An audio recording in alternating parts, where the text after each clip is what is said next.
Hello, எல்லோருக்கும் வணக்கம். உங்களோட பேசிகிட்டு இருக்கிறது கண்ணகி. இன்றைக்கி நான் உங்களுக்கு எல்லாத்துக்கும் ஒரு சந்தோஷமான விஷயத்தை பற்றினதை தான் நான் உங்கள் கூட ஷேர் பண்ண போகிறேன். அது என்னங்கிறது உங்கள் எல்லாத்துக்குமே நல்லா தெரிஞ்ச விஷயந்தான். நம்ம தமிழ்நாட்டில் முன்னாள் மாநில தலைவராக இருந்த அண்ணாமலை இப்போ புதிய கட்சியை துவங்க போகிறதா ஒரு அறிவிப்பை வெளியிட்டிருக்காரு. அது ரொம்ப ரொம்ப வரவேற்கக்கூடிய ஒரு விஷயமா இருக்குது. அது வருங்கால சமுதாயத்துக்கு கண்டிப்பாக ஒரு உத்வேகத்தையும் ஒரு தன்னம்பிக்கையும் ஒரு எழுச்சியும் கண்டிப்பாக நம்ம அடுத்த லெவலுக்கு போகிறதுக்கான தமிழ்நாட்டை அடுத்த லெவலுக்கு முன்னேற்றக்கான கண்டிப்பான வாய்ப்பாக இது கண்டிப்பாக இருக்குங்கிறதுல எந்த சந்தேகமும் இல்லை. அதனால் இப்போ அவங்க ஒரு வெப்சைட்டை வி த லீடர்ஸ் அப்படிங்கிற வெப்சைட்டை க்ரியேட் பண்ணியிருக்காங்க. அதில் அவர் என்ன சொல்லியிருக்காருன்னா, நம்ம பார்ட்டியில் யாருக்கெல்லாம் விருப்பம் இருக்கோ அவங்க அதில் போயிட்டு மெம்பர் ஆகிக்கலாம் அப்படின்னு சொல்லியிருக்காரு. அவரை பற்றின ஒரு வரி சுருக்கமாக என்ன பார்க்கலான்னா, அவர் ஒரு ஐஏஎஸ் அதிகாரத்திலிருந்து அரசியல் தலைவராக மாறி நேர்மை, ஒழுக்கம் மற்றும் அரசியல் தொடர்பால் அறியப்படும் தமிழகத்தின் அரசியலில் ஒரு முக்கிய பங்காற்றிட்டு இருக்காருங்கிறது தான் நம்மளுக்கு நல்லாவே தெரிய வரும். அவரை பற்றின ஒரு முக்கிய அம்சங்களை மட்டும் நான் இங்கே ஹைலைட் பண்ண விரும்புகிறேன். கர்நாடக காவல்துறையில் ஐபிஎஸ் அதிகாரியாக பணியாற்றியிருக்காரு. நேர்மை, ஒழுக்கம் மற்றும் கடமை உணர்வுகளால் அறியப்பட்டவர்.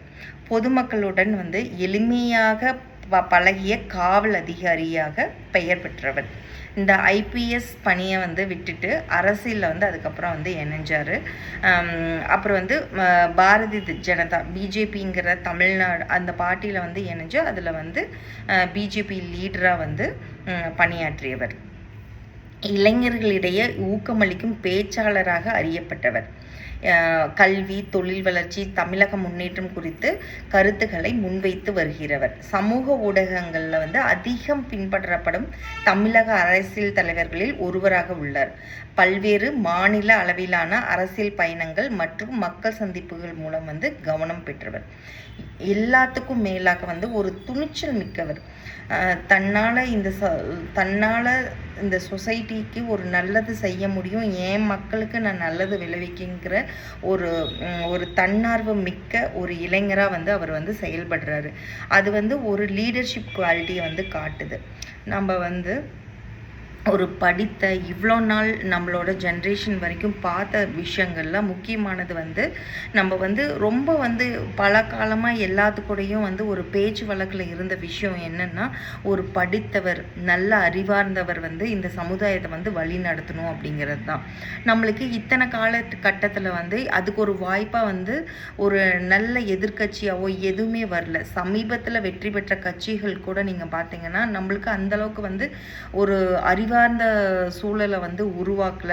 அதை நம்பி நம்ம பயணப்பட போகிறோமா அப்படிங்கிற ஒரு பயத்தை கொடுத்துருக்கு. ஆனால் இவர் இப்போ ஒரு புதிய கட்சியை ஆரம்பித்து ஒரு நம்பிக்கையை துளிக்கிறார். இவர் கூட இருக்கிறவர் இவரை போலவே ஒரு அறிவார்ந்த சமூகத்தை சார்ந்தவர்களாக தான் இருக்க முடியுங்கிறது எந்த வித மாற்று கருத்தும் கிடையாது.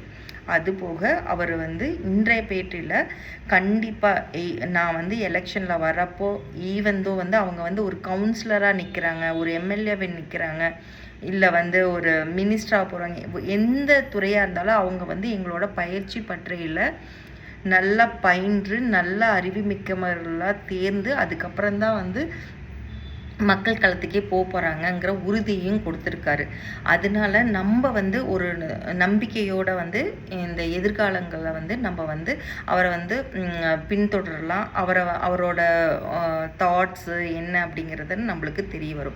போக போக பார்க்குறோம். எவ்ரிடே நான் உங்களுக்கு அண்ணாமலை பற்றிய ஏதாவது ஒரு அப்டேட்டை நான் டெய்லி அன்னன்ன நகர்வுகள் பற்றி நல்ல விஷயங்கள் அது நமக்கு என்ன பயனுள்ளதாக இருக்க போகுது அப்படிங்கிறத நான் உங்களுக்கு அப்டேட் பண்ணுறேன். நன்றி, வணக்கம்.